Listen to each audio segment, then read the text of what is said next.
आज हम बात करने वाले हैं एक ऐसी भाषा की जो शब्दों से परे है। ये भाषा है आकर्षण की। ये अक्सर जुबान से नहीं बल्कि खामोश इशारों से, शरीर से जाहिर होती है। और ये जो बात है ना, ये सब कुछ कह देती है कि एक महिला शब्दों से नहीं बल्कि संकेतों से रास्ता बनाती है। देखिए, ये बात हमें सिखाती है कि आकर्षण की जुबान अक्सर अनकही होती है और इन संकेतों को पढ़ना आना बहुत जरूरी है, चाहे वो कोई भी हो।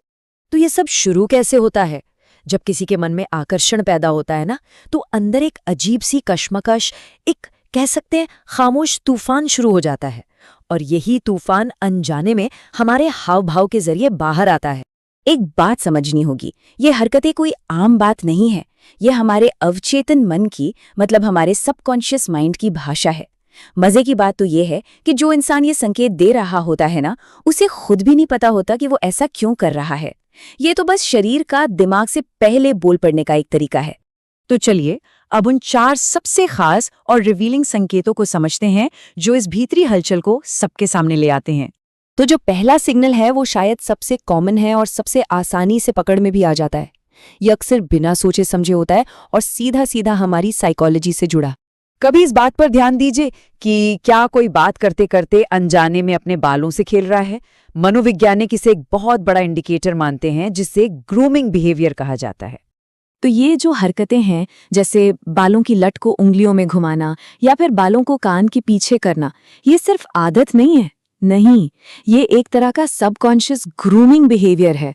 मतलब अंदर ही अंदर खुद को और बेहतर दिखाने की, नोटिस किए जाने की एक खामोश सी कोशिश। चलिए अब आते हैं दूसरे बड़े सिग्नल पर।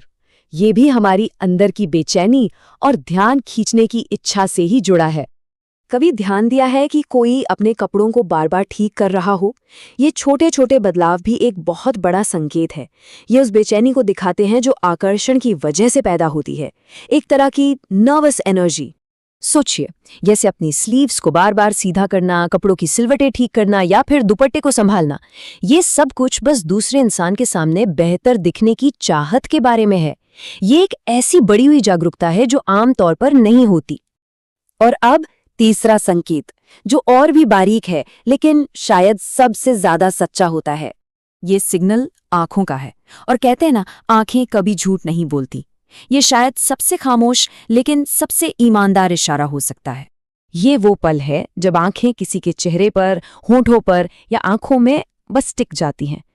हटाने की कोशिश के बाद भी वो एक पल के लिए वहीं ठहर जाती हैं। ये सिर्फ सुनना नहीं है, ये दूसरे इंसान की मौजूदगी को महसूस करना है। और अब बात करते हैं चौथे और सबसे गहरे संकेत की। ये वो सिग्नल है जो बताता है कि बात सिर्फ आकर्षण से कहीं ज्यादा गहरी है।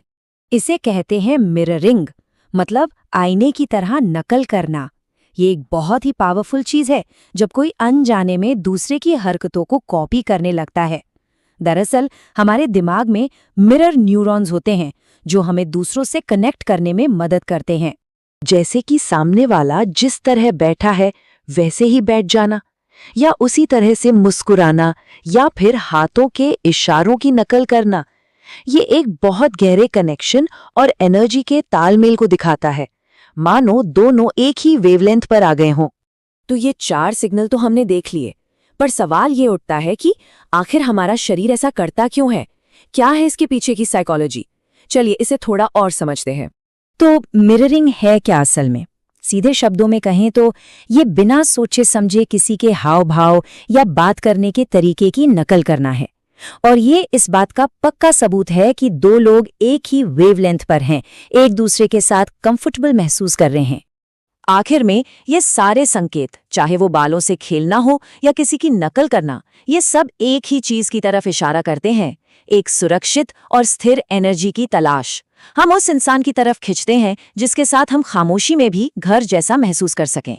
लेकिन एक बहुत जरूरी बात, इन सिग्नल्स को पहचान लेना कहानी का सिर्फ एक हिस्सा है। असली खेल तो इसके बाद शुरू होता है कि आप रिएक्ट कैसे करते हैं। और सही तरीका है एक बहुत सधा हुआ 4 स्टेप्स का अप्रोच। सबसे पहले सिग्नल को समझिए, दूसरा बिल्कुल शांत रहिए, तीसरा सम्मान बनाए रखिए, और चौथा बिना किसी दबाव के बात कीजिए। यही वो तरीका है जिससे भरोसा बनता है और कनेक्शन अपने आप गहरा होता है। इस बात को ऐसे समझिए कि आकर्षण एक बहुत नाजुक सी आग है। इसे जलते रहने के लिए एक हल्की सी हवा चाहिए, तूफान नहीं। कोई भी जल्दबाजी या जबरदस्ती वाली प्रतिक्रिया उस छोटी सी चिंगारी को बुझा देगी। लेकिन सोचिए, अगर रिएक्शन गलत हो गया तो? अगर जल्दबाजी दिखा दी, या उस सिग्नल को नजरअंदाज कर दिया, या फिर सामने वाले को अनकंफर्टेबल महसूस करा दिया, तो क्या होगा? वो इंसान फौरन पीछे हट जाएगा। तो आखिर में बस इतना याद रखना है कि ये जो संकेत है ना, ये कोई खेल नहीं है। ये एक गहरे रिश्ते के लिए, एक गहरे कनेक्शन के लिए एक खामोश सा न्योता है। तो एक सवाल खुद से पूछने वाला है, शब्दों के इस शोर में क्या हम खामोशी को सुनना जानते हैं? क्योंकि असली बातें तो अक्सर वहीं होती हैं जहां शब्द खत्म हो जाते हैं।